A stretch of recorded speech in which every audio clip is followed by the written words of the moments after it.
ایک تھی بکری، اس کے 3 بچے تھے۔ ایک کا نام تھا بی بی جور جور، دوسرے کا نام تھا خنزا جور جور، تیسرے کا نام تھا پٹری جاؤ جاؤ۔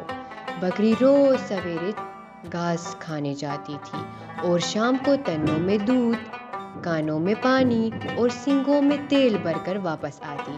دروازے پر آ کے وہ یوں آواز دیتی: اوئے خونزا جور جور، بی بی جور جور، پٹاری جاؤ جاؤ، میرے تنوں میں دودھ، کانوں میں پانی، سینگوں میں تیل، میں ہوں تمہاری امی، دروازہ کھولو۔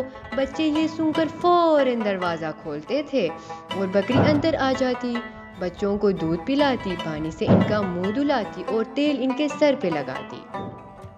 ایک روز جب بھیڑیا ادھر سے گزر رہا تھا، اس نے یہ سب کچھ سیکھا اور سن لیا۔ اگلے روز بکری جب باہر تھی تو بھیڑیا ادھر آ نکلا۔ دروازے پر آ کر اس نے آواز دی: اوئے خونزا جور جور، بی بی جور جور، پٹاری جاؤ جاؤ، میرے تنوں میں دودھ، میرے کانوں میں پانی، میرے سینگوں میں تیل، میں ہوں تمہاری امی، دروازہ کھولو۔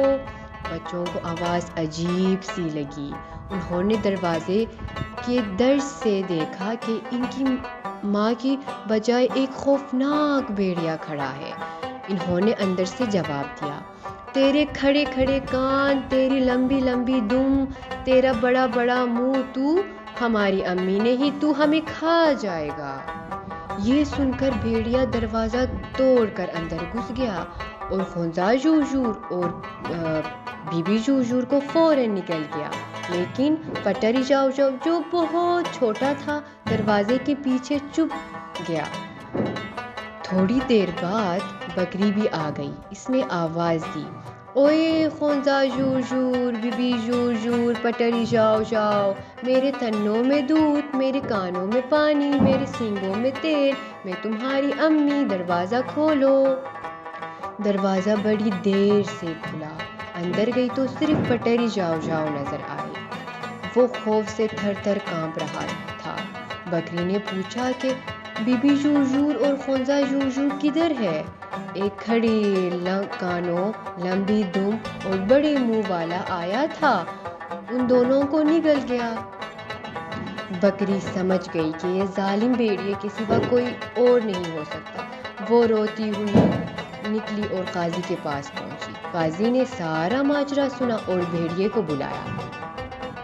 بھیڑیا آیا تو قاضی نے اس سے پوچھا: تو نے بکری کے بچے کیوں نگل لیے ہیں؟ بھیڑیا نے صاف منکر ہو گیا کہ اس نے کوئی بچہ نہیں نگلا ہے۔ قاضی کو پتا تھا کہ بکری سچی ہے اور بھیڑیا جھوٹا۔ اس نے دونوں کو حکم دیا کہ وہ دریا سے خوب پیٹ بھر کر پانی پی آئیں۔ قاضی نے بھیڑیے کے آنے سے پہلے ہی بکری کو بتایا تھا کہ وہ پانی نہ پیے بلکہ منہ پانی میں ڈالے جھوٹ موٹ کھڑی رہے۔ دونوں دریا سے واپس آئے تو بھیڑیے کا پیٹ مشک کی طرح پھولا ہوا تھا اور وہ بڑی مشکل سے چل رہا، جبکہ بکری خالی پیٹ اور ہلکی پھلکی تھی۔ اب قاضی نے حکم دیا کہ دونوں سینگوں سے لڑے۔